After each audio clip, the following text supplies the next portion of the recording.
Having opened the meeting, our first item is to elect a chair. So I'm going to hand over to Anton. I don't want to presume. Good morning, everyone. Already forgot my mic. Good morning, everyone. Can I have nominees or volunteers? We're happy to do it on a volunteers basis. I'm happy to stand again. Is there anyone else who wishes to stand? Can we have a vote then to elect the chair as Anne?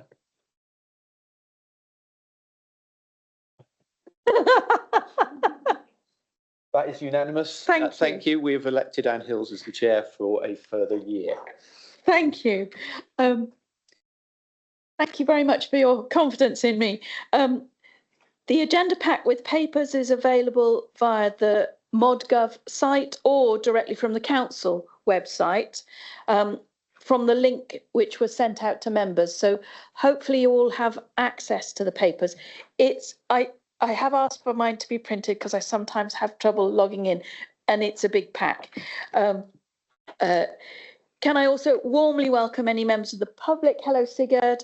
The meeting is being recorded by the council and will be made available to view online. As agendas are now viewed electronically, could I kindly request that we refer to page numbers from the published agenda pack? It's further complicated because a large portion of our meeting is reviewing the pension committee meeting papers. So we'll try and make sure that everyone is looking at the right page in the pack when we're referring to it. Do we have any apologies for absence? No, I don't think. I should point out that Anthony is online rather than in the room. And Nigel's status is unknown because he's left employment with the council and I have no means of contacting him. Ah, okay. And I need to speak to the unions. Okay. Well, we'll note the absences, but without apology. So we need to approve our minutes from the previous court meeting, which was way back on the 11th of April last year. I am sure you have all read the minutes. Hello. Hello. Sorry, we have Gareth, whose hand is up. Gareth, you have your hand up. Yes, sorry, just a very quick matter. I don't seem to find the link to the pack, so just to make sure I'm referring to the right pages rather than the ones my side, could somebody pop that link over to the pack, and I'll open that up here, please. Someone will do that for you. Thank you. Thank you. I'll email you the pack. I'll email you the committee pack, which is the one that's got your pages in. Lovely, Anton. Thank you. Thank you. So, agenda item 2, we need to approve the minutes from our 11th of April meeting. The reason being, the meeting in July, unfortunately, was quorate. We still had the meeting, but it wasn't a quorate committee meeting, pension board meeting. And the one in October, there was a mix-up of the dates, and again, it wasn't quorate. So again, the meeting occurred, but it wasn't a quorate meeting. So the minutes that I will need to sign, if we approve them, are from the 11th of April. So it's going to be difficult to remember what we did back then, but I have reviewed them. I don't have any matters arising. I don't have any corrections to make. So are there any questions or items that need to be corrected from the other board members?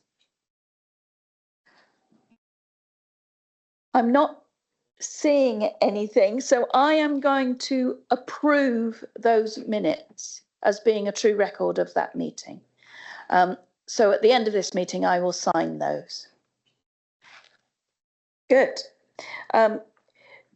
Our next agenda item is declarations of interest. And I know we have standing declarations of interest because I know some of our board members are members of the local government pension scheme.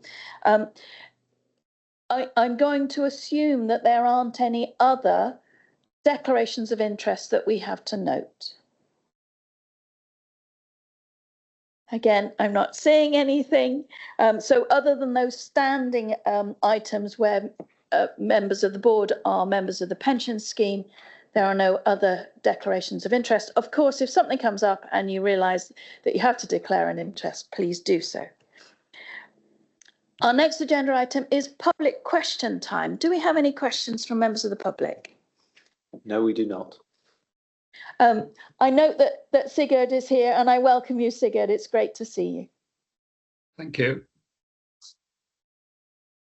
So our substantive work on this pension board is to review the pension fund committee's most recent meeting.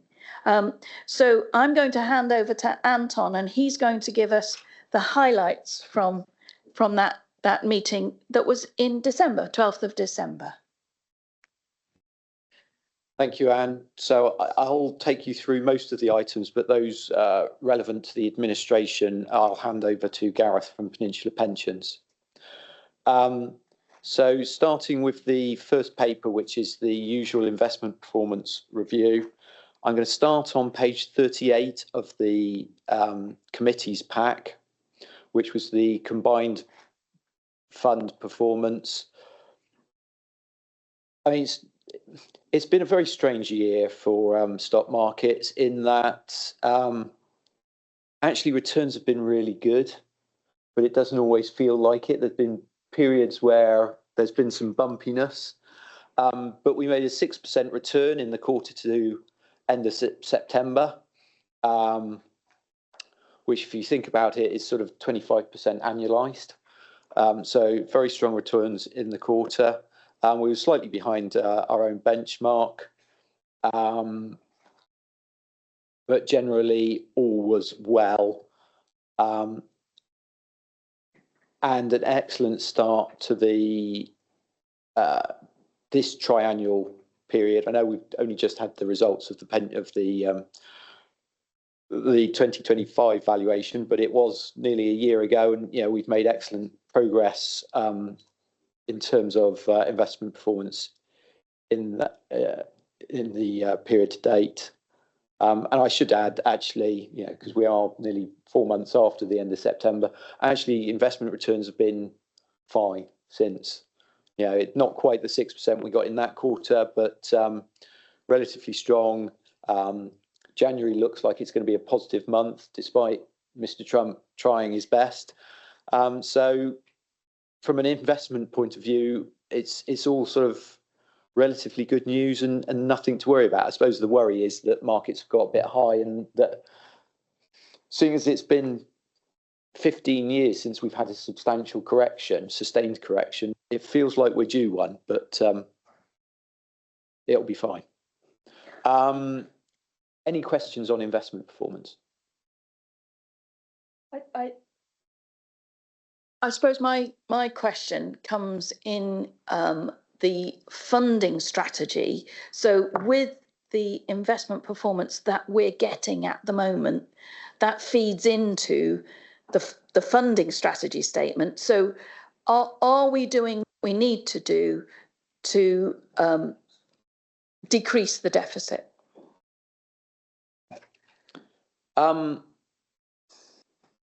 So yes, we are, because the deficit will be, well, firstly, the deficit now is quite small, and for most employers doesn't exist, because it does exist for our largest employer, which means that actually they make up a significant part of the deficit. And, but there's two parts to closing that deficit. One is investment returns. We're ahead for this quarter, for this triennial period. And so at the moment, we're in a good place to get to 2028 and have beaten that. And therefore, that will improve the funding level, all other things being equal, but also within the valuation for those employers in deficit, the actuary certifies additional contributions, and that should make up the deficit Yes. over time. So we've got two parts to Do that, closing yeah. the gap, haven't we? We've got the investment fund performance and then the additional contribution that we ask. Yeah. Some employers, most employers, only the larger employers. Only that. Well, it's so. Although we present the valuation results at a whole fund level, they also exist at a individual employer or pool of employers level, and each individual employer or pool has its own funding and therefore its own surplus or deficit. Depending on the demographics of the group of employees, or how is that calculated? It's usually dependent on when they joined the fund. Right. So all brand new employers, with the exception of academies, start 100% funded. Yes. Academies take their share of the administrating authority of the education authorities deficit as they become an academy. Yes. But all admitted bodies would typically start 100% funded. Well, if you started 100% funded post 2010, you haven't had a significant market drop in that period. So therefore, unless the actuary has made some quite serious mistakes, then you are fully funded. Yes. But for Somerset Council, National Park, Exmoor National Park, the police, they've been in the scheme since 1972. Yes. And there was probably a scheme before that. Yes. Of some description. I'm only aware of the scheme starting with We're too young. Yes, with the Superannuation Act of 1972. And so they've got lots of history of periods of deficits, periods of surplus, investment performance, taking into account the dot-com bubble and the global financial crisis at the start and the end of the 2000s. So that's all wrapped up in it. So it tends to be the longer dated employers are in deficit and the more modern ones are in surplus. Right. But that, as I say, that's not entirely true, because the town and parish councils pool, which does include some town and parish councils that have been in for a long time, that pool is in surplus. So thank you. I've learned more. Long answer. No, that's good. It's always a good thing to learn more. Any more questions on the investments? In which case I shall hand over to Gareth to take on his report, which starts on page 47 of that pack. Thank you, Gareth.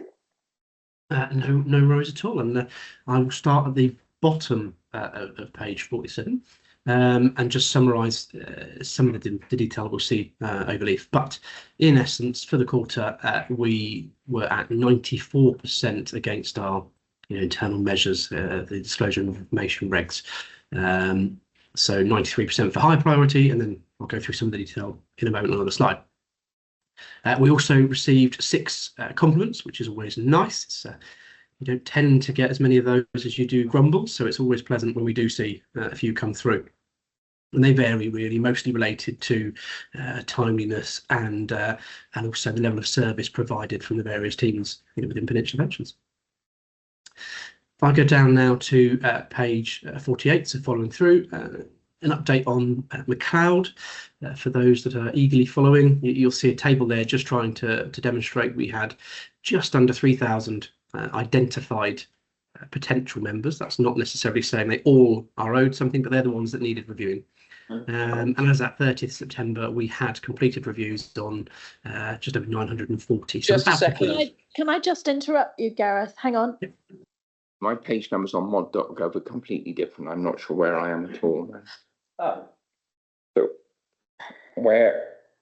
So it should be the administration report. But it's in the committee papers, not the. Oh, right. Okay. Thank you. Yes. So, Chair, if I just explain, I linked the committee papers to board papers. So committee papers, they have their own page numbers. There are board papers. So just to avoid this confusion even further. Yeah. It always happens, yes. Otherwise, your agenda will be hundreds and Even hundreds of thicker pages. than this. Yes. Crack on, Gareth. Sorry, Gareth. No, you're quite right. I'd rather you say now when I get into the meat of the detail. So that's a good timing. I'll just quickly re-summarise that, but broadly we've completed about a third of the reviews that were required for McLeod, moving along very nicely and very much on target for where we'd expect to be given the end dates.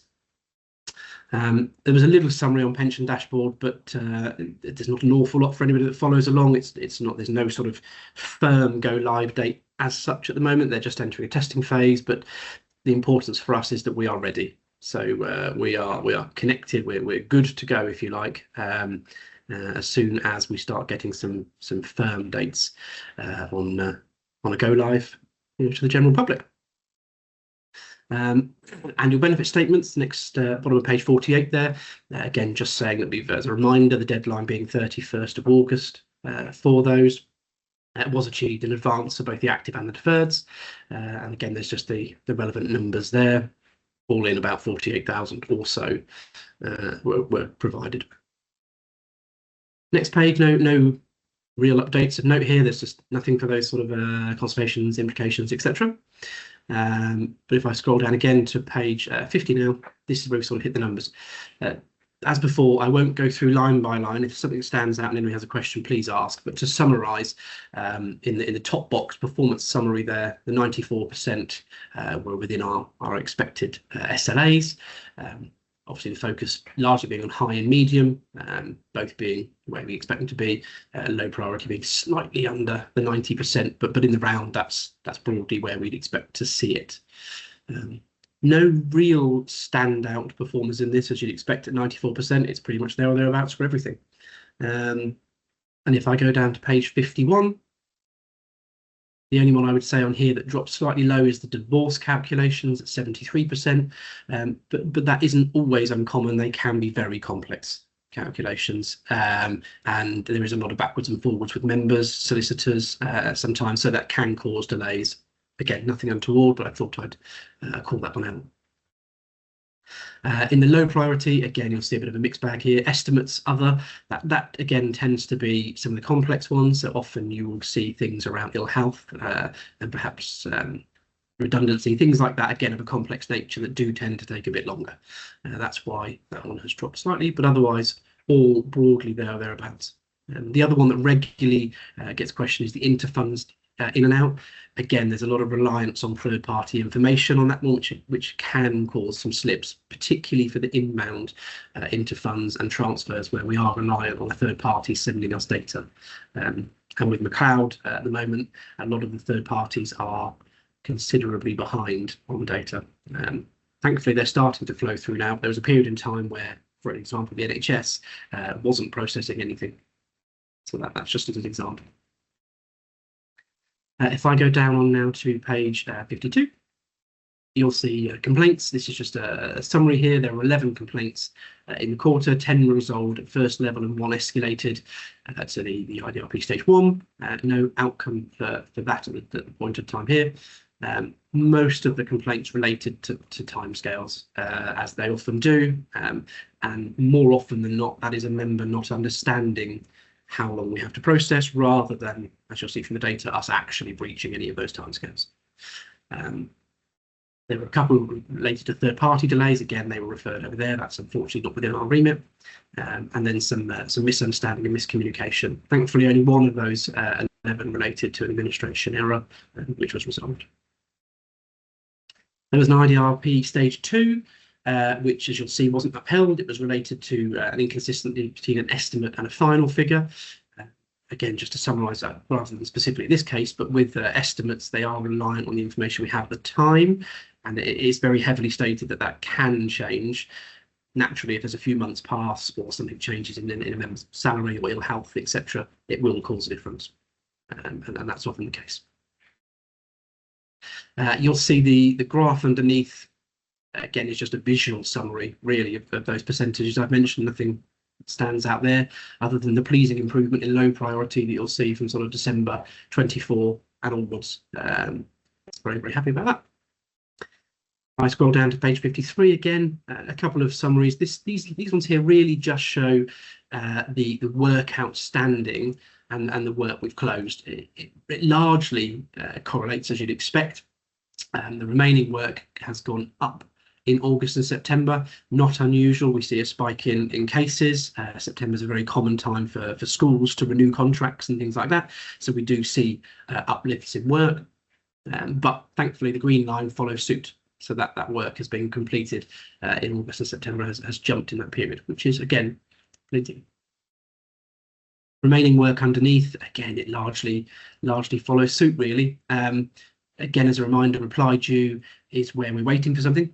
So that's unworkable until we get the information. Outstanding is where it sits with us. You'll see those spikes increase, as I mentioned, in August and September. Not uncommon at all. If you sort of follow the start there in October, you'll see a much higher starting point. That's as a result of the previous year's August and September spike. So it very much a cyclical thing. Moving now on to the next page, page 54. Again, just a summary. It kind of all makes sense, but this is just another visualization of the work created in the period. You will see that the amount of work we've got in has jumped by about 4,000 or so cases, but the amount we've worked has gone up by about 5,000. So the efficiencies we're seeing in our business mean that even though we're getting 4,000 more cases, we're actually working 5,000 more. It's not causing an impact at this point in time, which is very pleasing. Some of that sensor question of what's the extra work, some of that will be the McLeod work that I mentioned earlier. Circa 3,000 or so cases there that come in. That was everything on that paper. Were there any questions? Mindful the next one, I think it's me anyway, but any questions on that one? I've got a question. I've got a couple of questions, actually. So every year there's this pay your pension some attention season, I suppose. And I think there's a different theme each year. So it was find out about your pension in the initial stages, find out how much you've got in the second sort of stages. So do you think that also causes some uplift in your work in that September period? So it's probably not all schools starting back. Hopefully, no, definitely it does. Hopefully, it's some of our members being more engaged with their pension than they were before. There definitely is an element of that, and you see it on the phones, especially so. Whenever there is anything like that, Martin Lewis, a name that isn't said too often in our building, but he's another one. If he's on the news talking about it, you do see those spikes. So yes, absolutely, it's very reasonable to assume that anything like that will cause an element of uplift. And also good news on the pension dashboard, and great to hear that we're ready to go live. I would think that when people have access to the pension dashboard, that's going to cause another uplift. So in your business, can you sort of plan for those uplifts in the people that you've got, and maybe suggesting that people don't go on holiday in those periods, things like that?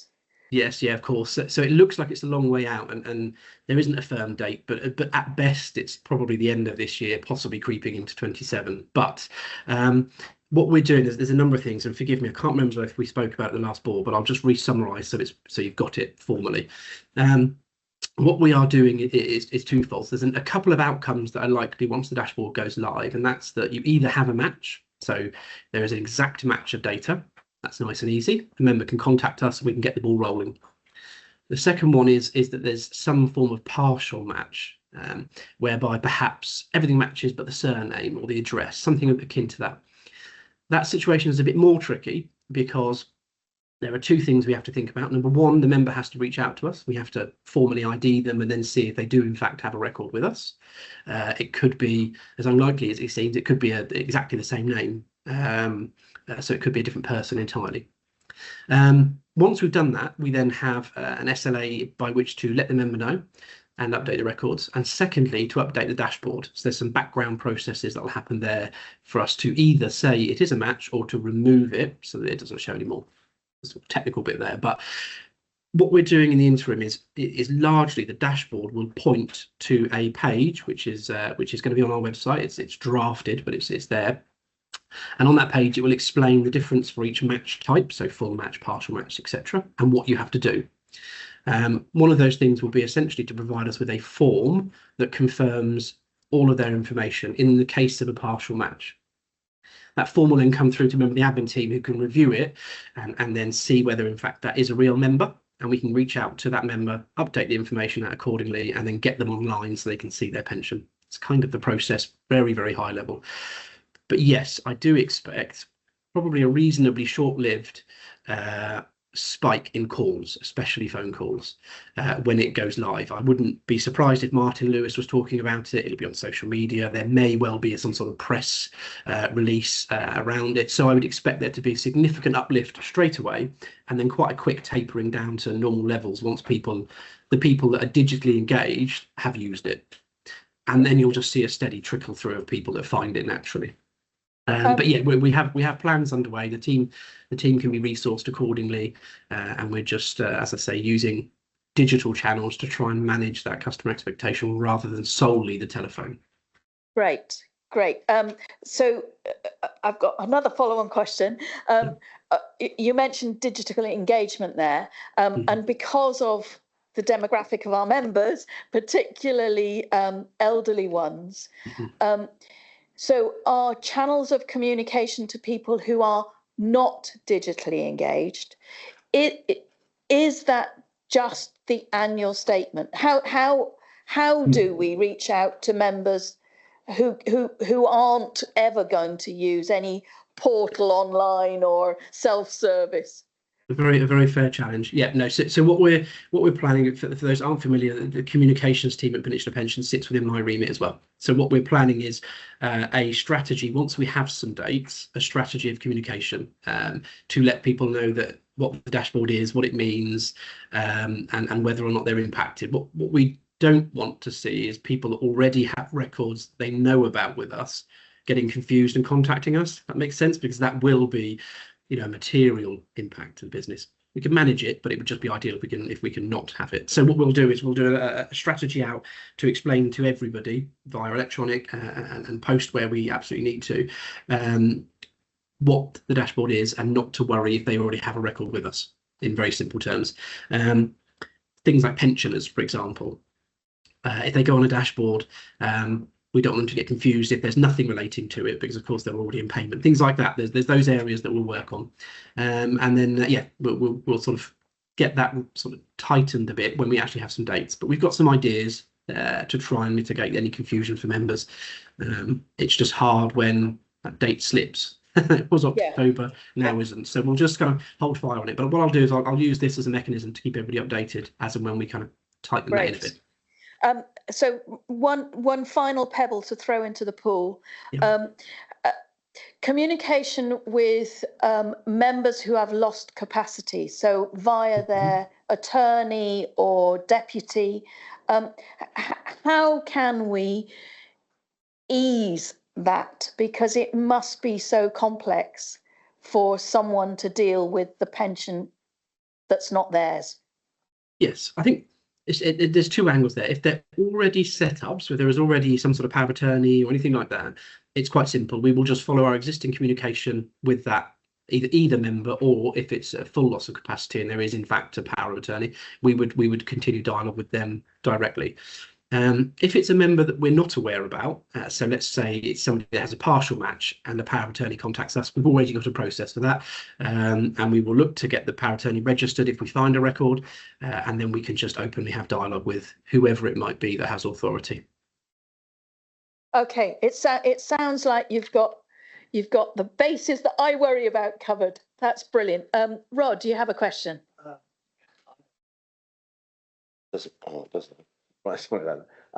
I'm a recipient of a pension with yourselves.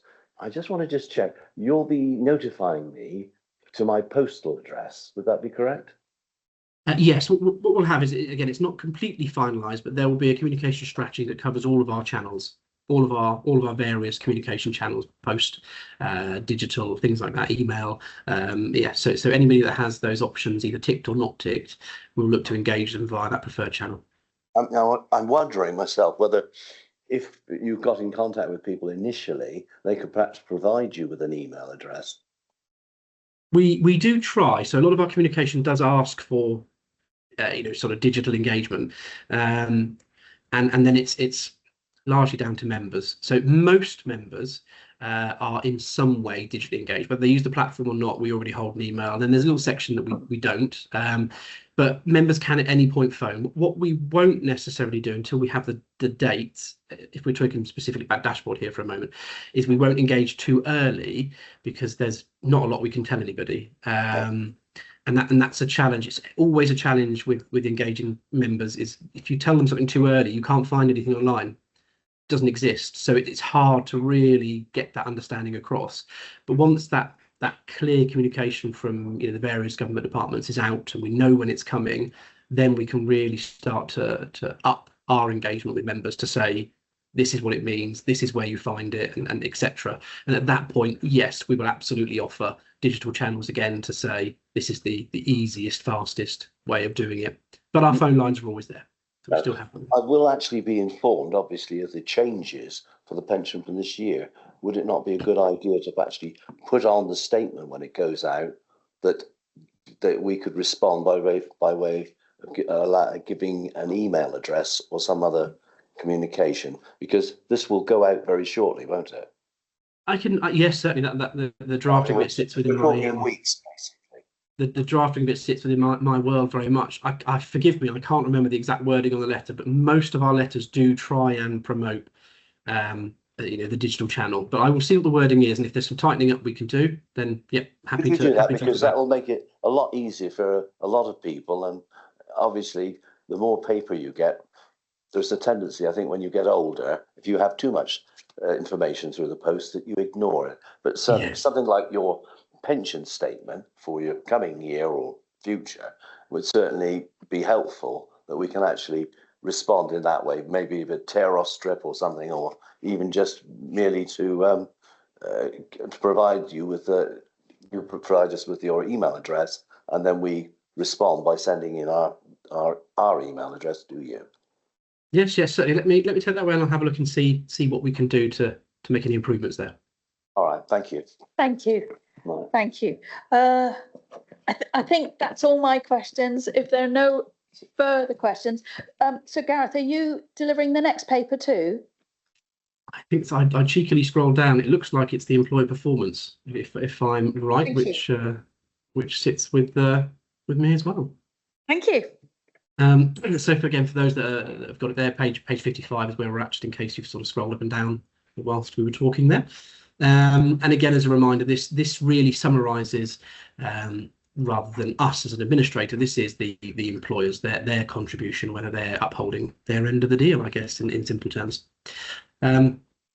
I will probably scroll straight down. A lot of this is just it's very much standing items in there. But if I scroll down to the bottom of page 56, at the point this was written, there were no new matters, whether that be employers or admitted bodies at that time. But we had one new academy where they joined the scheme or transferred over, and that was done in July. Again, on page 57, you'll see there were no consultations, no specific risks or implications, anything like that raised. The meat of this one really sits on page 58 and below, where you start seeing the graphs. And what you'll see here is just some information. I've changed the format, so for those that have been on previous boards, you'll see that, and if you do remember, that they do look different. I've tried to make it a little bit easier to digest. So what you'll see here is a breakdown of the reason for leaving. And in very simple terms, deferred or preserved benefits are where somebody has left and not taken the pension, so it's deferred. That can be for any number of reasons, but largely speaking, that will cover off people that have left under the minimum pension age. That's what that's referring to. all of the others there, the largest chunk, you'll see the undecided leaver. Again, often see people asking what that means. It's basically where somebody has left and they haven't told us what they want to do yet. It kind of does what it says on the tin in that regard. They will likely be over the age of 55. They just haven't told us what they're wishing to do with the pension at this point. And then the others that sort of stand out, frozen refunds, again, that's members that have left with less than 2 years service, not entitled to a pension benefit. And the other ones are just you'll see sort of very nominal figures as you go down there. The one that stands out and is very topical is opt-outs or opted out. You'll see it on there, about 40 of them. The regs will be changing very soon, in fact, and there will be a requirement to capture more information for opt-outs, including things such as the reason for opting out. Again, so expect to see more information, probably not the next board, but as we go throughout the rest of next financial year, you can start to see a bit more information in here about that. Gareth, can I just interrupt you there? Sorry.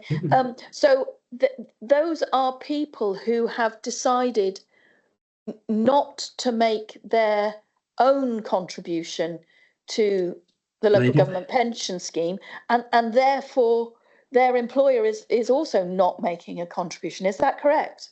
Yeah, in very simple terms, they have left the scheme. They have no entitlement under it. Now, an opt-out may have more than 2 years service and then opt out, so they would have a deferred benefit there. They just wouldn't accrue anymore. What opt-outs often are, not always, but often are people that are reasonably recently joined that just opt out of the scheme. They say they don't want to be in it. The gap we have at the moment, and that's why the regulations are changing, is there's nothing to support why. Is it employer pressure? Is it that they can't afford it? What is it that's stopping them being in it? Because the scheme itself is fabulous. The benefits are very, very good comparably. So yes, that's why you'll start to see a bit more as we go through next financial year of call outs on opt outs and actually breaking down the reasons for opting out. Yes. And it will be a requirement to capture it at the point. So there's no sort of get out on that one. They will have to tell us whether somebody tells us the genuine reason is entirely different, but we will have to get a reason at least for that. Do you track the trend in opt-outs? Are we seeing more members opting out?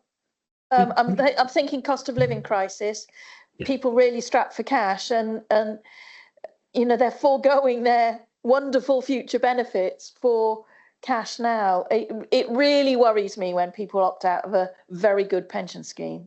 Yes, certainly, and that's why it's being addressed, at a government level, because there is a concern that often the lowest earners are those most likely to opt out, and therefore they're even worse off in the future. So no is the answer. We haven't historically tracked it, but it will be tracked a lot more closely, and we will be doing some communications around it. The challenge is you cannot advise, as I'm sure you're aware, we can't advise. So it's a very, very fine line of how much we can tell people, but what we can inform of is the options. So the 50/50 scheme, for example, the reduced cost version that keeps them in the scheme. And there are all sorts of other benefits that they may be foregoing, ill health protection in the event that they had to retire early on ill health grounds. There's all those kinds of things that they're giving up that they may not be aware of. And we can communicate those. We just have to be very careful the tone used. So once we've got a bit more data and we can start to fine tune our communication accordingly. So is it a cost thing? Is it not interested? What is it that's doing it? As well as the demographic. I don't have the data to hand, but wider industry, it's often accepted that the younger generation are very disengaged in pensions, very disengaged. So because they're never going to get old. Yeah. Yes, and I think when you're saying to a 20-year-old, you can look at this when you're 68, 67, 68. So far in the future, it's hard to be engaged. So our job as administrators is to see what we can do. But again, it relies on that data coming in of why have they actually opted out in the first place, and then we can start targeting that. And am I right? And I will stop asking you questions in a minute. No, you're okay. Am I right in thinking that they are automatically opted back in after a while, after a number of years? Yes, it's very cyclical. They have another decision to opt out again, don't they? Yes, exactly. And this is where the data gets hazy because it hasn't been tracked. Is we don't know When you see an opt-out here, for example, have they opted out previously? Is this the first time? That's the bit that's not been captured historically, because quite simply there wasn't a need to. However, there will be a need to moving forward. So we can start to really really see the sort of meat behind that data. Yeah, that's great, Gareth. Thank you. You've reassured me on that. Thank you. No, it's a very big. I come from the advisory world. Prior to this, I was an advisor. I'm very passionate about making sure people make the most of their pensions. So me too.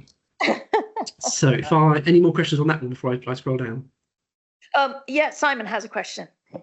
Just an observation really on the opt-outs. It can be people opt out because they're nearing pension age themselves and get a job. Yes. And the employer wants them to opt in. They say, well, it's pointless for the matter of 2 years or whatever. So it can be because they're well off. It can be not just because Yes, they're poor. could be that they are Definitely. well. Yeah, and that's why we haven't done an awful lot of communication, because we just don't know why. And communication is really only valuable, as I'm sure we'll appreciate. If you get something random through the post that isn't tailored, it goes in the bin. But if there's something we can do to target that specific reason for opting out, and it's more meaningful, at least I would hope it's going to be more impactful. And there may be a demographic that just say, I don't need the money, and we don't have to focus on them so much. But you're absolutely right; they will be in there. Yeah. Oh, and Rod has a question. Just one question, really. Financial literacy. There's a big discussion about this going on about school children getting some elements of, what they do with their money when they start work and all the rest of it. But say you've got a new person who's just started, 18 or 19-year-old. What approach do you make? Are they just told that they could opt into a pension or not opt into a pension? But do you actually give them any sort of guidelines or anything, any help or assistance, or even? So yes and no, which is a very vague answer. It sounds almost political, so apologies for that. So yes, what we do is provide them with the information about the scheme. So when a new joiner starts, they get information about that scheme. They are automatically, unless there's some contractual things, if they're on short-term contracts and some quirks, but for most people, they will automatically be opted into the scheme. We don't overly publicise opting out, because of the reasons we said, the concerns of people actually just doing it. But what we can do better, and are going to do better moving forward, is an engagement programme through my team. So we have an employer and communications team, 6 or 7 people, I'm trying to think now off the top of my head. And our role is to engage with employers and members through the hosting of events. So we have traditionally done events. We do a lot of online courses, a lot of online seminars, things like that. But what we're going to be doing next financial year is a more structured approach, where we have cyclical topics that come up that members and employers can book onto to join, and then we can start publicising those a bit more openly. There's nothing massively targeting any generational issues or anything like that, because again, we do have to be careful about advice.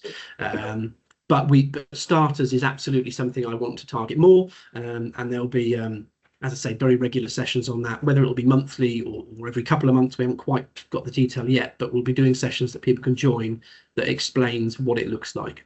We are also in the process of creating some very short bite-sized videos on topics. So think, 3 to 5 minute videos on specific areas. That might be opting in or opting out. That might be how does the scheme work. But it'll also be covering areas such as taxation, annual allowance, things like that, your annual benefit statement, those kinds of things that get asked regularly.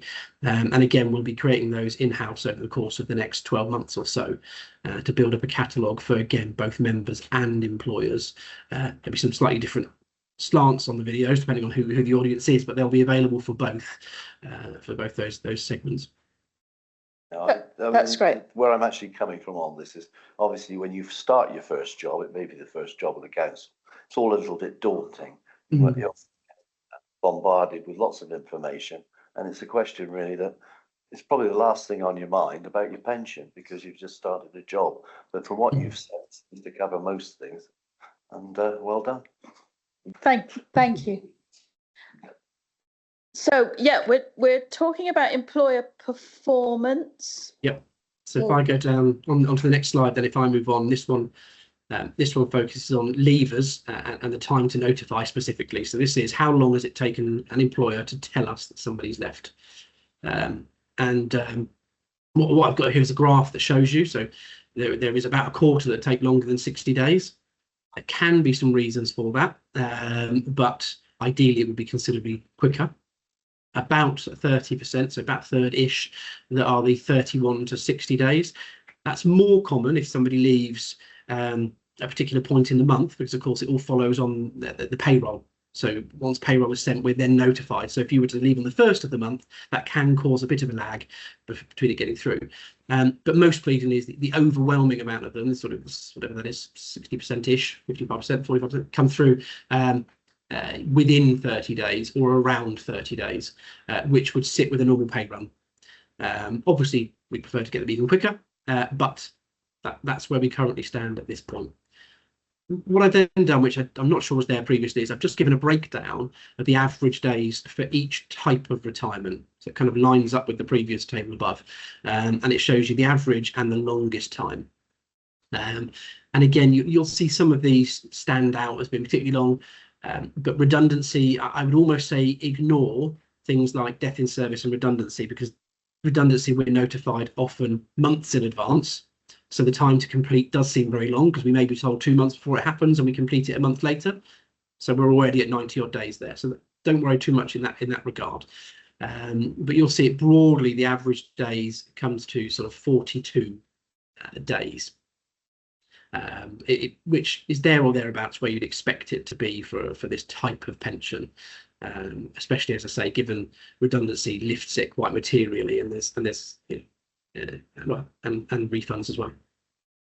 Down again. Sorry.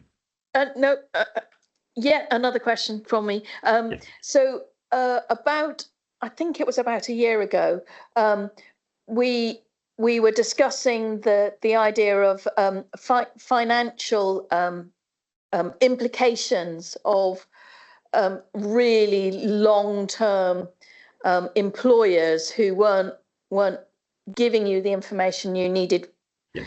And did that idea of having a stick as well as a carrot, has that improved the situation? Yes. Good. So when I got this role in May last year, gosh, time flies, but we introduced a new process, a 3-monthly cycle of communication, which basically says it lines up broadly with the quarters for the board, which helps us in terms of data. But broadly, it says month 1, an email goes out to anybody with any employer with outstanding inquiries. And it says you have 3 months to provide that. And if you don't, there is a fine. And then in month 2, they get an email updating on the number. Month 3, they get the update that says, thank you, or unfortunately, here's a fine. What we've seen is a reduction from about, and this isn't Somerset specific, forgive me, this is all the 2 schemes we look at, but about 1,500 cases, we're now sitting at about 200. Oh, that's brilliant. And it's worked fabulously. And of that 200, there's only about 25, 30, something like that, depending on if they closed any in the last couple of days, but say 30, that are outside of 3 months. So it is materially better. To this point, we have only sent out a couple of fines to employers. So 2, in fact, 2 employers. So again, you can see the scale of our scheme. We look at 4 different schemes, and we've only had to fine 2 employers. It's worked magnificently well. We're continuing to do that. And we've started to add in, so as well as leavers, which is what this is referring to, we now also include monthly care pay submissions. So we get monthly submissions from employers. That's now included. So if they're not sending those in a timely fashion, that is also finable. And we're also in the process of including admission agreements and cessations and TUPEs and anything that kind of falls into that bundle of moves, joiners, leavers, moves, will be in most likely by the end of February, at which point we should have captured every data source that an employer sends us. We'll go out on a monthly email with either a thank you very much or a you need to send us some more type scenario, and it is working very well. And the carrot side of that equation, if there's a genuine misunderstanding on part of the employer or whatever, hopefully you're giving them all of the support that they need in order to be able to give you the data you need. Yes, and that's why I was quite passionate in giving them a 3-month cycle. And you can argue, you know, should we bring that to 2 months? Well, maybe, but there are elements of education from an employer's perspective. You know, the individual looking at it might not have a clue about pensions themselves. So we need to make sure they're aware, and that goes hand in hand with those videos that I mentioned earlier and the increased engagement. All of those things go hand in hand.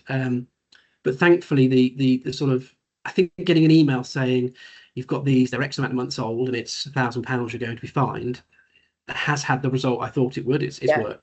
Now what we need to do is refine it and make it a little bit less of a blunt instrument, I guess. But no, that's brilliant. Thank you, Gareth. No worries. I'll shut up now. Oh, no. Alison has a question.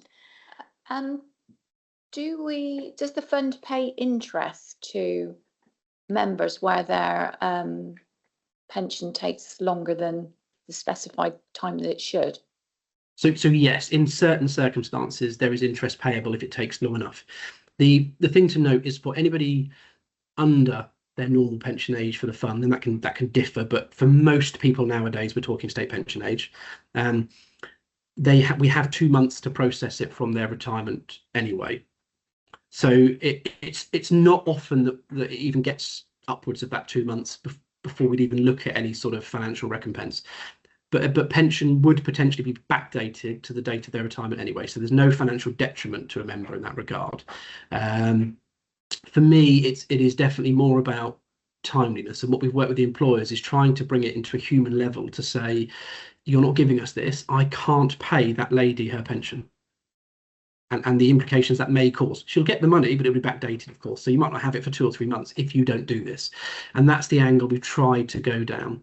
But you are right, yes, if it goes on long enough and there are significant delays, then interest would be payable on pension funds potentially. Thank you. Thank you. Anything else? Any more for us, Gareth? Yeah, just one last little bit, and then I promise I will stop talking. No, we've asked lots of questions. No, it's good. Questions are good. I like it. The last thing I have is literally on page 60, and it's just at the very top, and it just shows the joiners. I alluded to schools. They're not the only ones, but you will always see a jump of leavers and joiners in September, because often anybody on an annual contract that sits within the school, it's refreshed August, September time. So just to answer why is there 900 in September, it probably is largely down to those staff, as well as any other cyclical staff that have had contracts. That's it. That's the end of my paper. Brilliant. Thank you so much, Gareth. You're of course welcome to stay and see the rest of our meeting, but if you have other things that you need to get on with, I will quite understand if you need to leave now. Thank you. And if there is anything else afterwards, please just drop it on email and I will come back accordingly. Brilliant. Thanks, Gareth. Thanks all. Bye. Back to Anton. Yes. So the next item on the committee's agenda was their business plan update. I won't cover all the things I covered there because some of them will come back at later points. I suppose the thing to note is that due to the Fit for Future programme from government, I am expecting quite a lot of refresh of our policies and statements in the next year. So specifically, under the current drafts of the regulations and guidance, we will need to do a new investment strategy statement by the 30th of September. Okay. So that will be coming through ASAP. Yeah. Not quite sure how that's going to fit with board timetables, but it's sort of in the, I've got a committee meeting in September-ish, but we'll work that out. There is new guidance on administration strategy statements. I'm not sure yet as to whether our current statement will still be within the guidance, so that may need to be refreshed, and I guess there'll be a timetable for that as well. And there's going to be a new governance policy statement that will replace the existing governance compliance statement, with additional information. So at some point we'll need to deal with that as well. So there is going to be quite a lot of sort of Work, yeah. policy and statements coming your way. But unless there's any questions on that particular area, I'll move on and cover the rest of Fit for Future later. The main one amongst those that we have to focus on is the investment strategy statement, isn't it? That's the one that we have most influence on, I suppose. I wouldn't like to comment as to which is the most important, because in theory they have equal weight. But I thought it was legally, regulatorily. specifically the investment strategy statement that we have to. No, all those policies would be subject to timescales that government impose, but all of them would come through the board for comment and review before they are finally agreed by committee. Fine. That would be my. Okay, so we'll have to work it out. I mean, if it's necessary, would it make sense for us to have like an extraordinary meeting that doesn't take part if it's necessary for the work?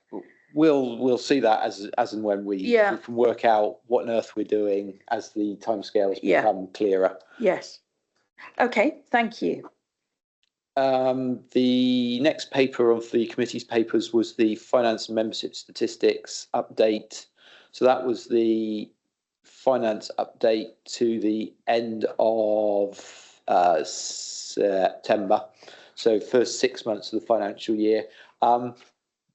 There's not a lot in there that's scaring the horses. There's not a lot that I think is materially different from the original budget. So there's not a lot to say, but I'm happy to take any questions. I'm not seeing anything, so. Okay, going back to the agenda. The next item on their meeting was the review of the pension fund risk register, which there was no changes suggested by the board, and we'll come back to it on your agenda. Yes. The next item was a verbal update on pooling. Yes. So I will sort of just quickly cover where we are as at today. So obviously, the committee took a in principle decision in September that LPPI was our preferred new pool. Basically, we're now doing lots of work on legal agreements. So a new shareholders agreement with LPPI and the other 8 funds that will be a part of that pool, and a asset management agreement with LPPI. So they actually have the legal ability to manage our investments in line with the government's wishes. And both of those will need to be signed by the 31st of March, and the decision as to whether to sign the shareholders agreement will go to the pensions committee on their meeting I think it's the 12th of March or the 13th of March, can't quite remember the date. And I can't share it with you because I've only had first full draft of it at the beginning of this week. So things are moving at pace on that. I'm obviously in discussion with LPPI also on the transition of our existing assets to their management and how that's managed and how that's dealt with in the various Brunel managed portfolios, how those are transferring across for all the relevant clients, etc., etc. So that's quite a chunk of work. And we're also working on the close down, wind up, disintegration of Brunel. Mm-hmm. We've a wonderfully titled wake for Brunel as a final meeting of the client group with the Brunel staff, probably the first week of March. Although the legal entity, I think the general wisdom is will probably take until something like the end of 2026 calendar year to wind up. Yes. We're expecting it to take sort of 6 to 9 months. There's a plan of a phased release of staff, which obviously has to be flexible because some of those staff will leave.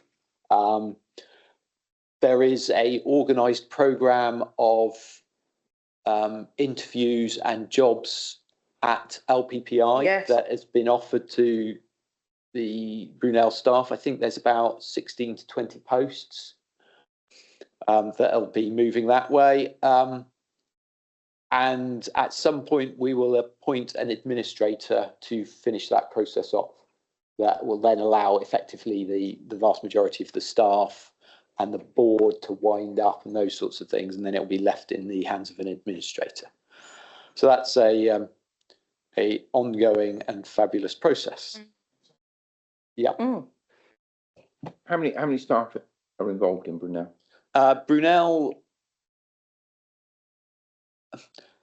I'm going to say 9 months ago when this was first announced, because obviously things have evolved. I think they were about 85 individuals.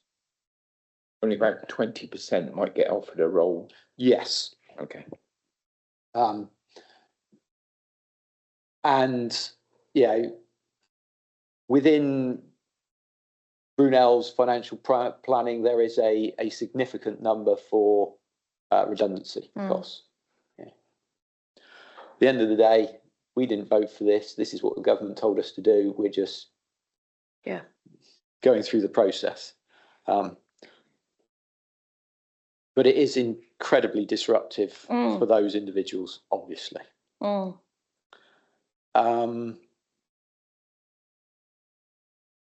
I suppose this is as good a time as any to talk about the Fit for Future programme from government. So obviously, we've talked previously about the consultation that they did, the response to the consultation. The pensions bill, which is the primary legislation, is currently working its way through Parliament. I believe the Lords agreed not to amend, after considerable debate, those specific clauses relating to the LGPS in the pensions bill.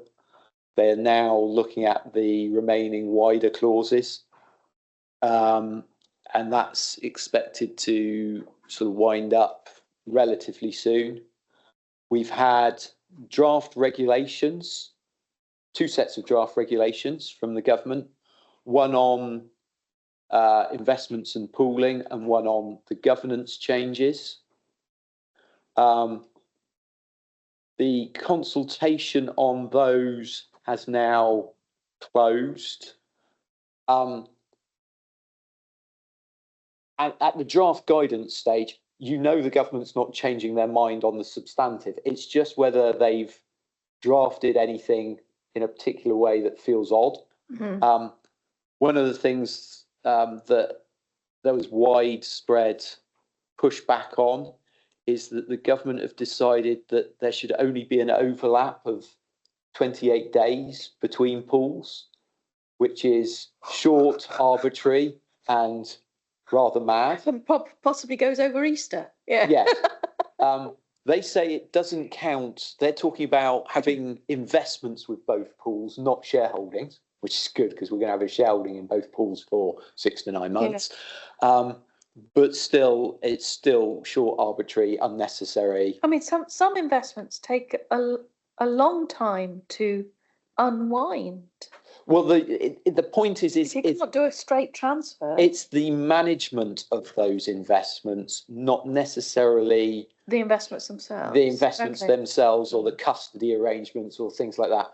But it's still short, unnecessarily, and arbitrary. So there was a lot of pushback on that, but most of the rest of it was sort of fine. We've also had so a lot, just as the pensions bill then refers to secondary legislation, which is the draft regulations I was just talking about.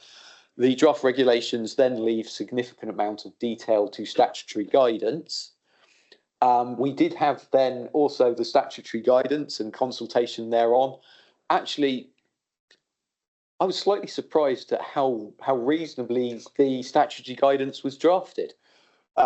So I don't think there was that much issue therein. I suppose there's, other than the pooling side, I've mentioned the short time scale for a new investment strategy statement. There is considerable additional guidance on that. That will be a significantly different document to our existing. And also we are required to take advice from our pool on that. So they will help me with the drafting of it considerably. Yeah.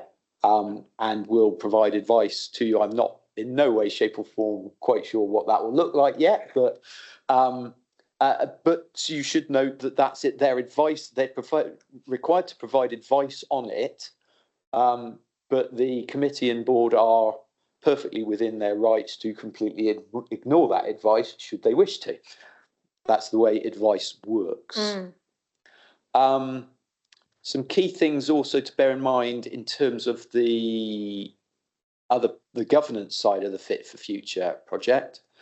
One is that there is going to be a much firmer emphasis on committee and board training. Yeah. So look forward to emails from me to press gang you into further training. It's likely that I am going to utilise probably Barnet Waddingham to provide more of that than I have in the past. So whereas in the past it's more been sort of something's coming up, so we'll do a training session and I'll run that. We might still do some of that, but to make sure we do sufficient and we can demonstrate And we it, can tick the boxes. we can tick boxes, I will outsource a certain amount of that. The next thing I'm going to raise is under the Fit for Future governance proposals, it will be necessary for each administrating authority to appoint a senior LGPS officer. That's right. And I've flung that at my superiors to sort out. Yes. That's the one area that I have no ambition to touch sorting it out. Okay. Because I am impacted and conflicted. Yes. So I've. You could write the job spec. Well, no, I don't think I can write the job spec. If I'm asked to comment on the job spec by my superiors, I will, but I won't be writing it. So that's a process that's going through. I suppose linking back to LPPI, the structure we're having within that group is that there will be a holding company. Yes. And then a company that has the FCA registration. Okay. We will get a board seat on that holding company. Yes. Both the Fit for Future guidance from government indicates that that should be the senior LGPS officer. Yes. And I've suggested that that should be written into the job description of that officer. Yes. We may run into a slight problem that I'll have to, when I work out some timescales and speak to the committee at their meeting, because they will need to agree who that individual is. It's my guess that the senior LGPS officer post will not exist and have been appointed to by the 1st of April. So we will need to have an interim arrangement. Yeah. Rod. Right. Barnet, is it Barnet Waddingham? Have I got that right? I was a little bit concerned back along because I had an invitation about, the courses. And I was a little bit concerned about the financial aspect of paying for it, whether the individual pays or whether the council pays. No, all of your costs, be it travel, training, anything, is covered by the fund. Right. Well, the only reason I'm asking this is because it looked as though I had to. It was like a form of subscription. No, it's not that. No, it's all covered in. So if Anne or I say, "Oh, we'd like to do that," there shouldn't be a problem. No. Right. It is our regulatory requirement to make sure you are competent, trained, and meet the Right. guidance. Yeah, And we will pay to ensure that happens. I didn't want to burden No. the council with it. No. Yeah, that's. And then also within the Fit for Future process, we have to so the senior LGPS officer must be appointed by the 30th of September. Right. And similarly, we are required to have a independent advisor to the committee. Yes.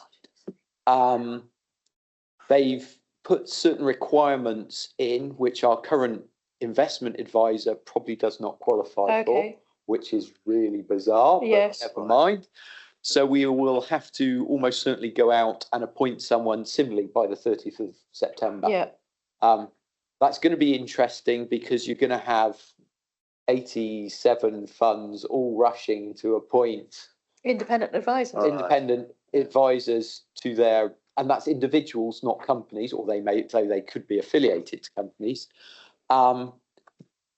And sort of almost question, are there enough people out there? Yes. I mean, the Yes. guidance is clear that they do not believe it to be a conflict for one individual to advise more than yeah. one fund. But I still wonder whether there's enough individuals out there, but we'll cross those bridges. And it sounds like they've set quite a high bar for qualifications and experience if our existing advisor doesn't meet the brief. Yes, because they want the emphasis to be more towards the administration and pension administration Okay. qualifications, whereas historically we've Rather than investment. Yeah, Can okay. I just Yeah, clarify? Rod? The question of this person who's coming in, obviously that we're going to be competing against lots of other areas to actually get the appointment. It can't be anybody retired, somebody presumably that'll be currently involved. No, it could be someone who is, It could be, not, as long as they have the sufficient skills, yeah, knowledge in it and qualifications, then I mean I would expect that it actually to be semi-retired people. yeah. I mean that's where you usually get non-executive directors, independent advisors. They tend to come from the semi-retired sector. The only issue with this is that I'm sure I'm not sure with this business about any financial advice. Presumably, these people would have to be up to date on their knowledge. Yes, You know, they will. it's rather like you sort of in accountancy and various other Yeah. professions. Yeah. You need to keep that. Oh, thanks. I mean, there's a lot of stuff there. I'm fairly sure you were on the emails when I sent out the guidance and the draft regulations. If you have any questions about that, fire away now. If not, I will move on. I think move on. Thank you. Okay. The next thing on the agenda for the committee was the 2025 actuarial valuation. They received a presentation from Barnett Waddingham. That presentation is not part of the papers. I don't think I have shared it with you. That's because I've not thought to. There's nothing that I couldn't share with you. Obviously, you can watch their presentation As part of the video. Yeah. as part of the video of the recording of the committee meeting. In terms of sort of the highlights of the valuation, in really short sort of senses, the overall funding of the fund has gone from 95% to 99%. So we are Brilliant. pretty close to fully funded, and as per the discussion, it would be fully funded. yeah, and as per the discussion earlier, actually there are a significant number of individual employers who are fully funded, and those that aren't that far off. Due to a number of factors, principal of which is slightly lower inflation expectations, slightly higher discount rate and slightly no, those two principally. The primary rate, so the cost of a New Year's service, Yes. is going to be less from the 1st of April. Okay. Obviously, individual employers vary, but Yeah. it's typically in the region of 3 percentage points cheaper. Okay. So, for instance, Somerset Council were paying 20.1%. I think they've gone to 16.9%, but Okay. if I've misremembered that, I apologise, particularly to Liz, who's very interested. Well, that will help And council too. yes, so, but that's, as I say, that's more or less across the board. Deficit lump sum amounts, I can't remember now, are they slightly up? I don't think they're materially that different, Okay. actually, for those that are paying them. So overall, sort of pounds contributions for the vast majority of employers are going to be lower. Good. Brilliant.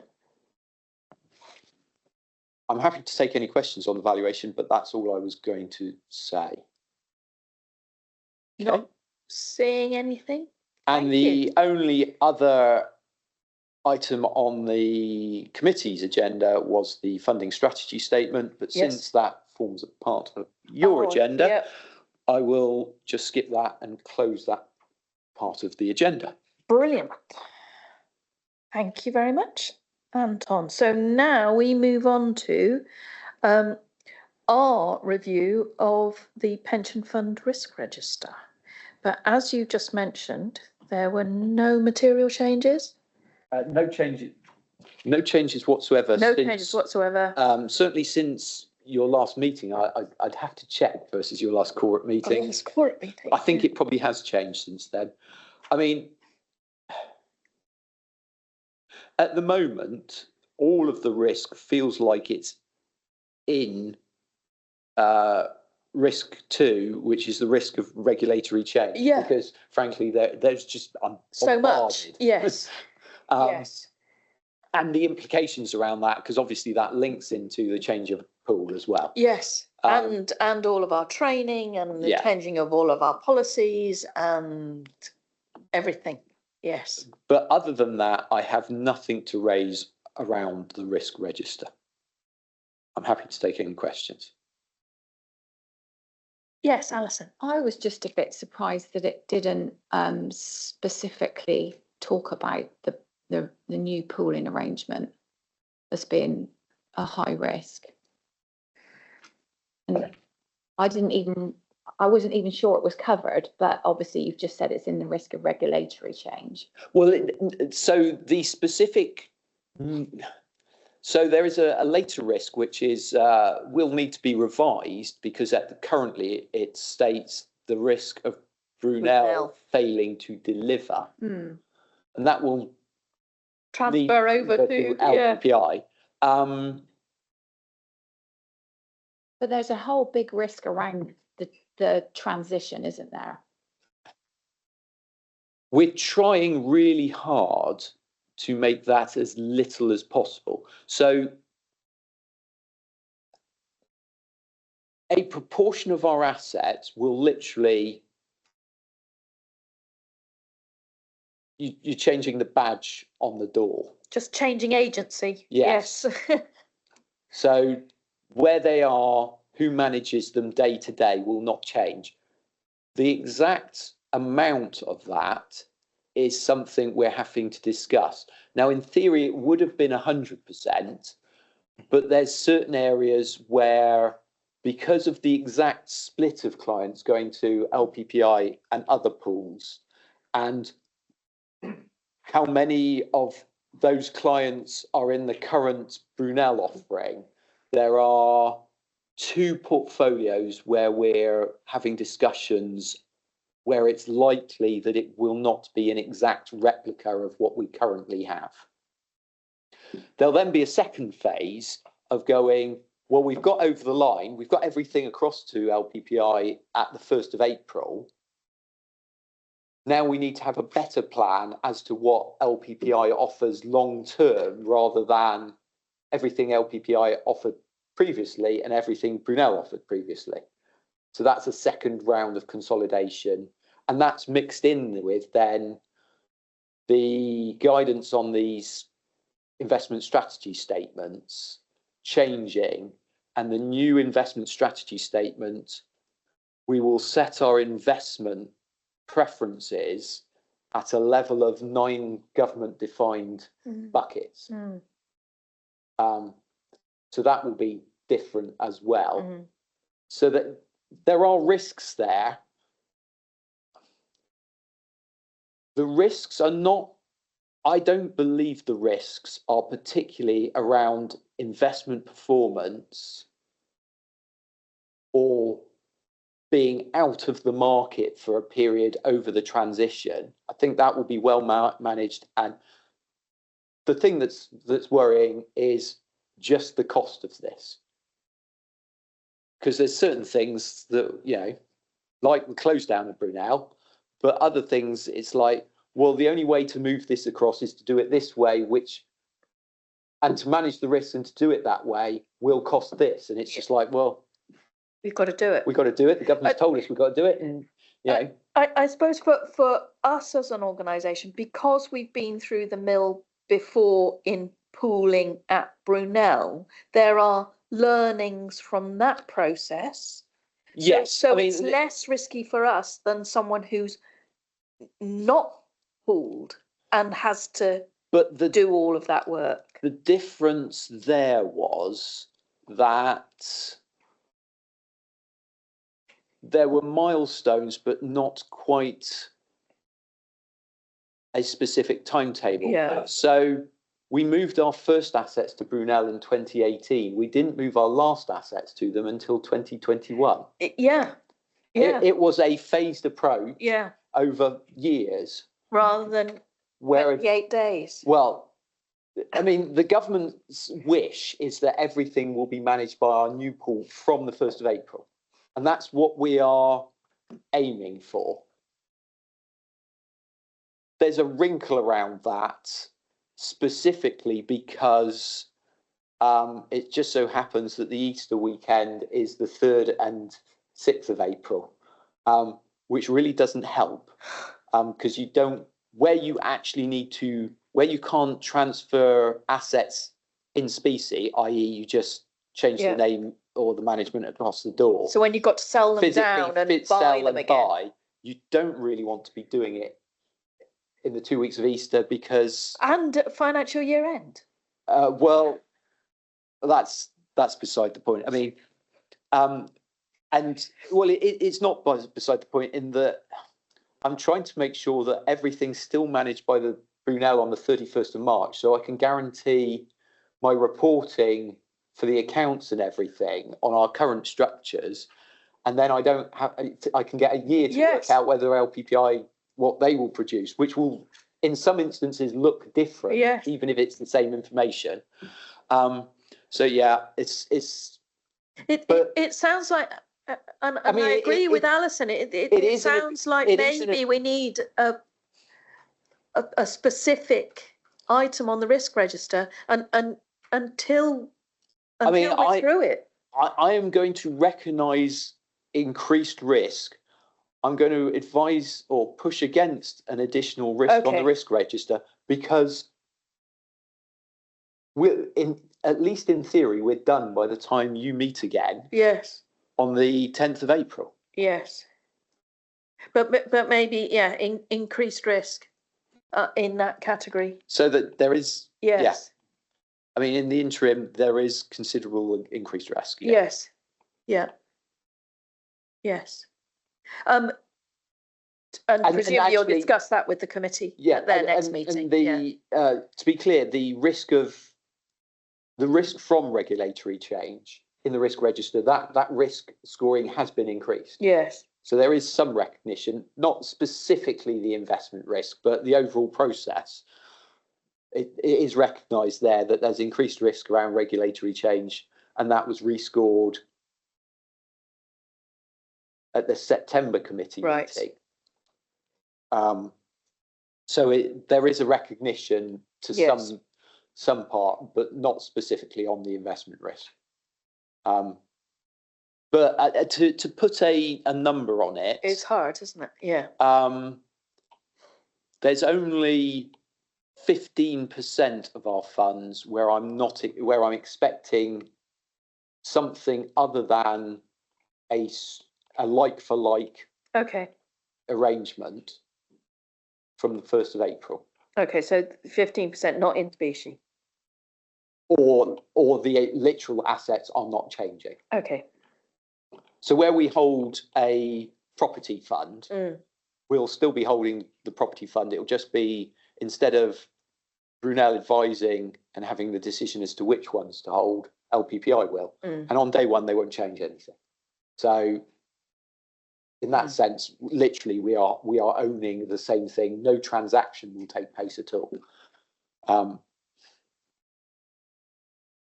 Okay. I've got a couple of other queries. Yes. Sorry. Fire away. No, good. There's a couple of dates. So the review of the staffing structure, which is due by the 31st of March 2025, and I gather that's been done. That's been done, but there is a further review of the finance staffing structure currently underway. As should part we of not our, change some of the dates then? well, I should have changed the date, yes. And obviously, the change to require a senior LGPS officer needs to be discussed, because that either needs to be a change to my post or a new post. And that would obviously, if it's a new post, that would be a new structure. And if it's a change to my post, my opinion, which may or may not be taken, is that my current grading is not consistent with what the government envisaged for that post. So that will need a change in structure. So irrespective of the dates, we're in a state of constant change there. I mean, we did have I can't remember when I'm looking at Liz, because I can't remember when the staffing structure was actually finalised. I think it was from 1st of April. So I think we had a permanent staffing structure from the 1st of April, but now, although it's a difference in that review of the staffing structure also included the removal, not necessarily in finance, but across the authority, of a significant number of posts. The work now within the finance structure specifically, I'm not aware that it's about the number of posts. It's about reporting lines, and does the structure that was created make sense? And it's also linked into a review of pay and grading within the authority. So there's lots of moving parts. So maybe that just needs tweaking a bit then, Matt. Yes, the review date needs changing. As I say, the risks around, because that risk specifically is the risk around a key person risk. And as yet, nothing has changed with that. So the actual risk in terms of key people hasn't changed. I don't know whether it will be addressed as part of the decisions as to how we meet the requirement for a senior LGPS officer. Okay, and then I'm assuming not, but. And then you've got, and then the risk register says completion of implementation of McLeod remedy, due date 31st of August 2025.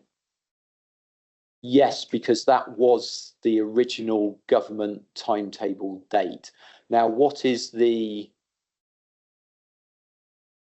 counts within that and what doesn't count within that? I'd have to get Gareth back on and check with him. So that was that, but that I know that was the original date, but if we're not working towards that now, should we not be stating that in the risk register? Because it looks. Yes. Yeah. That's me being lazy as I roll the papers over. It's the bottom line. Okay, thank you. Is there any other questions on the risk register? So, business plan update. The business plan, your business plan update, let me Yep. just get it in front of me. I can't remember whether I put on the I didn't put on the various strategies and things which are coming into your business plan, Yeah. because I don't know where to put them. Okay, But I can warn you verbally, they will be coming. yeah, Whereas in the past, I've come to these and said, look, is there anything you want to add to your Yeah. meeting schedule? Because, yeah, it's looking a bit light. It may look a bit light, but I will fill it. yes. Well, it, So whilst I'm happy, I'm not begging for extra things. I think we may well not know enough by our 10th of April meeting, but we really ought to be looking at things in our July meeting. So I will know what we need to, what the government guidance requires Yes. by the 10th of April meeting, because all indications are that because the draft regulations include within them an implementation date of the 1st of April. So the presumption Okay. is that the pensions bill is going to be passed and the regs will be laid before Parliament before the 1st of April and will come into force from the 1st of April. Right, So whereas at the moment we're going, well, we think we're going to have to Yes. do the investment strategy statement by the 30th of September in the LGPS office and various things. And I don't think there were dates against the governance compliance, the new governance and training statement or whatever it's called, and the changes to the administration statement. But all of that will be clarified by then, because Okay. the guidance and regulations will no longer be draft. okay. Okay, so on our 10th of April meeting, we will know much better where we stand, so In we terms can. of specific deadlines we have been given by government, and Yes. where we haven't been given deadlines, a starter of how we might approach those. So we can 'Cause obviously, fill up that business plan As I say, we've next got meeting. Yeah, one policy or statement that we know it's likely the government are going to impose a timetable and it's likely to be 30th of September. We've then got two other statements within the new guidance where I don't believe they are stating a date. And then we'll know whether they've either continued to not state a date or they've given guidance as to how quickly we should refresh those, and then we can work that in. It's likely that for the period to the 30th of September, the focus will be on the investment strategy Yeah. statement, because Yeah. I think that's going to be the one that they're going Yeah. to give the strong guidance on. And then we'll sort of build in a reasonable programme for you and the committee of staged then new statements. yes.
So although our business plan looks a little bit light, It will get filled. it will get filled. Great. We don't have to come up with Any ideas. questions or comments around that?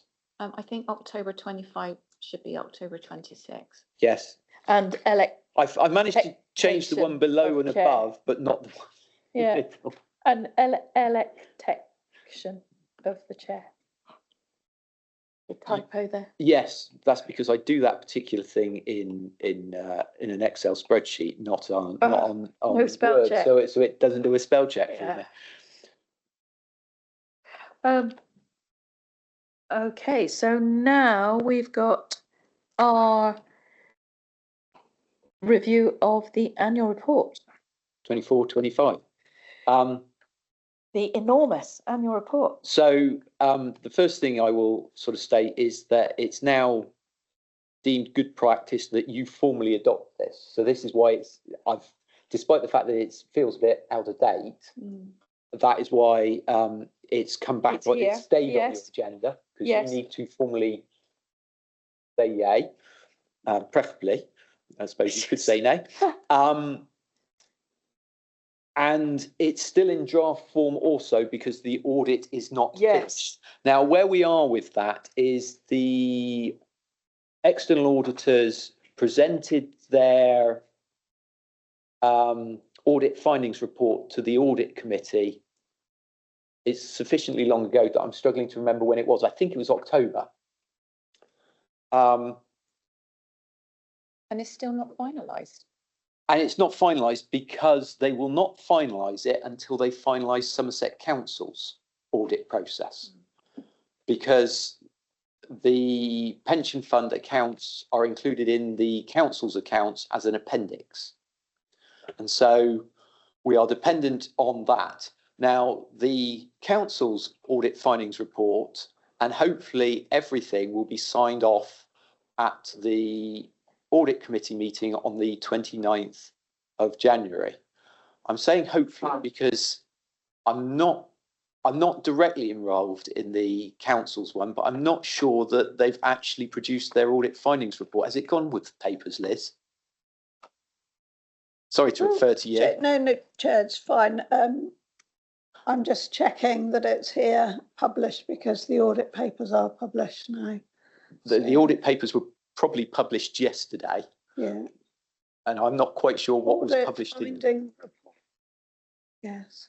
I know the auditors are there has been a very tight timescale, and I've been helping with audit questions around the Treasury side. Literally, they've been doing queries last week. So, in fact, I sent something back to a colleague who deals directly with the accounts. Was it Tuesday or was it Wednesday? So it's very tight to the wire. But I am hopeful that it will all be signed off next week. And whilst there were some changes that the auditors made to our accounts versus the original draft that went to committee, and I can't remember if I've redone the draft for yours or not, there were a couple of additional disclosures. So there was no changes to the actual accounting numbers, and there were no reductions in disclosures, but there were just some additional disclosures. So they wanted a disclosure around Brunel, the change of Brunel, which doesn't affect the 24-25 accounts in any way, shape or form, but they wanted a disclosure, so I put a disclosure. Or did they want that like a post-balance sheet event or something? We agreed that it wasn't a post-balance Right. sheet event, but there is a note under the management structure note of the accounts that says, I can't remember what it says now because it's so long ago I agreed it, but wording to the effect that Brunel would be closing. Because our holding in the Brunel company is not a material amount, and the change of asset manager for our assets would not usually be a disclosable matter for the accounts, and certainly not a post balance sheet event. So it is, Yeah, I did wonder about that actually. you have these discussions with auditors, and they wanted something, so we had a discussion about how to do it, and then a note went in, and there was something else where they wanted an extra line of disclosure. I can't remember what it was now. I'd have to go back and look. Otherwise, the other 200 and whatever pages of the annual report is as per the original draft. I'm happy. It's really a collection of our policies, isn't it? It's the one place where all of those policies are brought together. Yes. Now it is now no longer a requirement to put all the policies in the document, and I'm going to think about that. I quite like having them all in one place, but it may be that I should be better off getting a better website page for the pension fund on the council's website, and listing them better there. I need to think about that at some point. But I mean, it continues to be a very long document, even without those. Yeah. I mean, obviously I've now done 23 of these in my time here. I think my first one ran to 28 pages or something. I mean, just the accounts of that first one, I think the accounts were 3 pages at that time, and they are now 56 pages or something, 50 or mid 50s. So, yeah, it is what it is. I'm sure you all read it cover to cover and enjoyed every minute. I'm aware of its contents, let's put it that way. Yes. Is there anything else anyone would like to ask about questions? the contents of the annual report or the accounts? Yes. I just wanted to ask about, there's a schedule on fee savings. Yes. And the cumulative, although it's gone positive, the cumulative is still substantially negative, significantly negative, sorry. And I just wondered what the forecast was for bringing that back. So, I mean, the government asked us when we set up Brunel it went live in 2018, but I think the business plan was signed off by the committee December 17, if I remember rightly. Apologies if I'm a year out somewhere, but they asked us to do a 25-year business plan. I can't remember if it was a 25 or 30-year business plan for Brunel, financial projections, which at the time I commented as being ridiculous because I didn't think it would last 5 years before the government changed the rules and we had to go to somewhere else. Now, I was wrong. It took 10 years for the government to change the rules. Under that Brunel guide, the Brunel business plan and everything, I think we were due to break even in about another 2 years. I'd have to look at it. But that's all been through. Yes, and we've not got clarity as to how we are going to be required to report that going forward. And I think I've said this in committees and boards over the years. That calculation, we were required to do it in a certain way. I cannot, hand on heart, indicate to you that the calculation is correct and it's a undeniable truth. It's a methodology that you can argue about the methodology and whether it's accurate. I am pretty convinced we haven't broken even. If anything, I think those numbers overestimate the savings we've made. Right. We effectively start again. I have no idea currently how much the transition from where we were to where we will be in 6 months' time is going to cost us, how we will estimate that and how we will record it. Will we see something that tells us how much it's cost? I will do my best. And again, there are certain things that we can track. So if we pay brokerage because we've bought and sold a share, we can track that. We can track taxes. We can track explicit costs of additional advisors and legal costs as part of the process. There's usually something called implementation shortfall or any investment transition.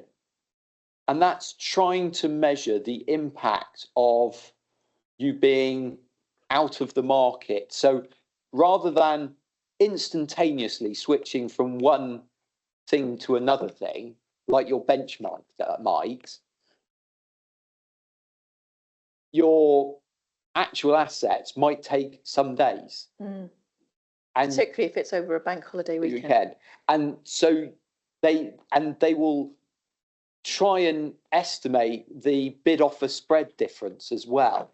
And so again, these calculations are monumentally complicated, Yeah, I get and they that. give you an answer, but it's an estimate of how much investment performance you've lost. It's not a cost or savings in terms of money changed hands.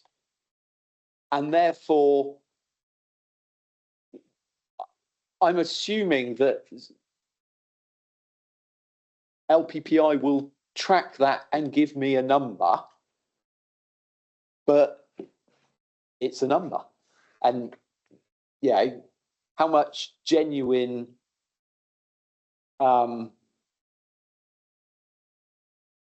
accuracy is within that is open to interpretation. But also, certainly in the short term, LPPI is going to cost us more than Brunel was last year. So I haven't done the numbers yet, but when I put the budget to committee at their March meeting, the pooling costs for next year will be higher than they are for this year. Yeah, okay. Yeah. And then, And again, that's complicated because under the Fit for Future guidance from government, the pool will be required to do more for us. But some of those things are things we currently don't want. So we don't currently, as a fund, hire an investment consultant firm. So the fact that LPPI will be required to give us principal advice on our strategy statement, and that is part of their budgets because they need to man up to deliver that, is something historically we've said, well, we don't think we needed external advice on. We can do it ourselves and save ourselves the money. But So now we're being forced to So we're being forced pay to. And someone to do it. Yeah. yeah. So, and you can be, you know, if we wanted to have a debate as to whether we should have had that's a separate, but now we're being forced to, and so there are some things that they will deliver to us that are extra that we will be paying for, whether we wanted them or not.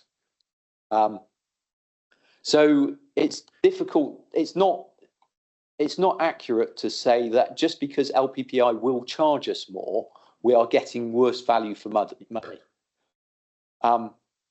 I can't tell you whether we'll be getting better value for money because that's going to be complicated. okay. I did, and then my final question on the Accounts or annual report. annual report is the pension board terms of reference are included in there. Yep. It says that they were approved in May 2022. Is that? Yes. So they've not been reviewed since then? No, and you wouldn't typically necessarily expect them to. So they were specifically redone at that point as resetting them as part of the process of Somerset Council being created as a unitary. So as that way, now I will need to do a check of them against the new regulations and guidance. I don't think there is any specific change required. And whilst this board does formally adopt its own terms of reference, they are written by the council for inclusion in the constitution and so those documents. So it's not a simple ask. So if you think they're not fit for purpose, it's not a No, I'm not question. saying that. I just thought it was a bit, I thought It's been a somebody might have while. looked at them in the last 4 years. Well, Because there was one thing it said, they say the chair will be appointed annually by the board. yeah, The chair will be rotated around the 6 members of the board. Yes. yes. Now, I mean, I guess that one needs somebody else to volunteer, but. yes, that is at the board's, ultimately, that's at the board's Yeah. behest. Yeah. So Yeah, no, I'm not suggesting we're not happy with No, Anne, but. I am but, well you aware, know, I am well aware of the clause. That is when pension boards were created around 2016, I think it was. The requirement for us all to set up a pensions board came in. We had conversations around the terms of reference at that point.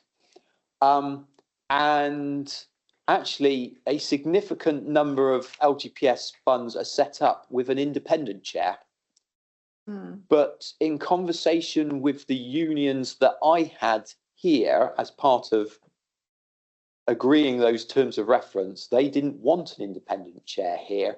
And so the language then of it being rotated around was their request.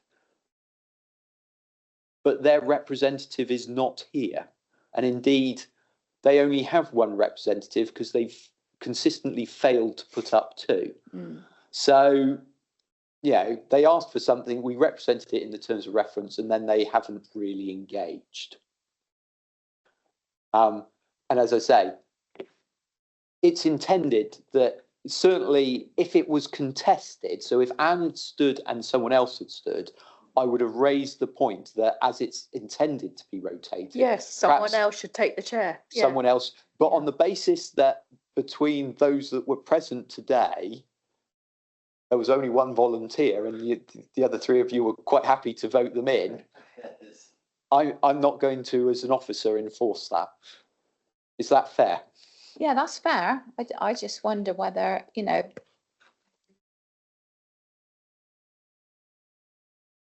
I think it says, I don't think it says it is required that the chair is rotated. I think it says something like it's expected, or, I mean. Okay. If the situation we're all happy with. Oh, sorry. Not your problem. Can we not just change the terms of Well, reference? No, I don't as think I we said, can. Yeah. No, that would have to go through the Somerset Council's Constitution Committee and then via them to Somerset Council's full council. And so, and that's a two-way street. So, yes. Sorry, it's off. If I ramble too long, they just switch up off. Well, I am So, aware of the time. If Yeah. if I look at the new guidance and feel that there needs to be a change of terms of reference, I will kick that off. If at times you feel that there's something that needs to be changed, then you can kick that off. And if you formally want to now, say so. And also, periodically, Somerset Council's constitution will be revised. But it And they sounds and like they they're might going to kick off. change under the governance guidelines. So, I need to check that. yeah. I'm not convinced that there is anything that will require it, but So just want to confirm what Anton has said. Every year at the annual council meeting, appointments and any other changes to constitution are being confirmed. If there are any changes in the terms of reference on the other committee throughout the year or by the time of annual general meeting, then it goes, as Anton explains, goes to the governance committee, then who puts before the full council then changes. and I think what in terms of the rotation of the chair, it's exactly what says in the paper, but it doesn't really stop the committee to have the same chair elected when they finish their term. and to be clear, that's been the case since its inception. So it didn't particularly rotate around before Anne was a member of the committee. It stayed with the same person for 4 years or so, and now you've been chair for 3. I can't remember. So A while, yeah. the practice has taken over. Yeah. I should warn that as the process has described, if you said to me, right today, we'd like a change to the terms of reference, I have no clue as to when I could deliver. Actually, a new set of terms of reference would be delivered, because it would have to go via the Constitution Committee and full council. I mean, I suppose this time of year would probably be the best, because you're building into the AGM of council in May, and if there's a Constitution Committee beforehand, we might just be able to sort of squeeze it all through. But it's not my intention, unless you're saying you're unhappy with them. No, I'm just raising it. Yeah, no, it's perfectly valid to raise it, but Maybe at some point we could add in, and we would like the chair to rotate amongst the members, unless there is only one person who's prepared to take the role. I think as and when it next starts going through that process for another reason, Yes. I will amend the wording to say that it is Reflect practice. It yes. is envisaged that the chair Yeah. would rotate, but it is at the behest of the board themselves as to whether that happens. Yeah. Because ultimately, if you're happy with your arrangements and who's chair, then No one's going to tell us off. no. And it was unanimous of those present. So I'm not getting. No. There are a lot of things to worry in life about, and that's not top of my list. The things we talked about on the risk register, those are top of my list. I'm aware we've got one more Item. item on the agenda, the funding strategy statement. Is there any further questions on the? I think we do. Yes, I would like a formal resolution of the committee, please. So Sorry, of the board. I move that we formally adopt the annual report. That Can you second it? It was seconded, Rob Bryant seconding it, and that is you're all voting. unanimous. Yes. Thank you very much. And as I say, it's my anticipation that a final version will be on our website in the first week of February. Slightly depends on how quickly the auditors provide their final opinion wording to me. Do you want me to move on Yes, I think to the we funding need strategy to, statement? yes. So obviously we've had a funding strategy statement for a fair while now. I can't remember when we first got one, but fresh guidance was provided by the government in consultation with SIPFA and the Scheme Advisory Board last March or April, I think it was, with an expectation that we, as part of this valuation cycle, we update it to meet the new guidance. In terms of underlying policy, there is only one substantive change. The look of the document has changed quite a lot, because the new guidance is very specific about the layout to make them more standardised around the LTPS, whereas the old guidance was pretty much silent on layout. Yes. There is also a number of areas where there is something in the strategy statement that wasn't previously in the strategy statement, but that all that we've put in is to codify previous underlying practice. So we're not changing per se what we're doing, but we are now writing it down. We're now writing it and including it in the strategy. The one area where there is a substantive change is that in the old strategy, when a new admitted body was created as part of a TUPE arrangement, Yeah. it was presumed that the new employer would be completely independent and be responsible for its own deficit. Mm-hmm. But there was the option for a pass-through agreement where the deficit stayed with the outsourcing employer. Yes. We've now moved to a default of it being a pass-through agreement, but with the option for Okay. it to not be a pass-through agreement. So although both were available before and both were available afterwards, We've one flipped that's the default. we flipped the default. Okay. And that's relatively important to academies because they quite often outsource cleaning contracts and catering contracts. To just about everyone else, it's largely irrelevant. Okay. I mean, the council itself does the odd cleaning contract, but whereas we went through a phase in the 2010s where there was quite a significant amount of outsourcing in one sense or another, or setting up not-for-profit organisations to move services off balance sheet. That is no longer in vogue for the council. I'm sure these things are cyclical. It might come around again, but I can't remember the last time we did one now. I seem to be doing a lot of them in the 2010s, but I don't think I've done one for quite some time now. So that's a change. And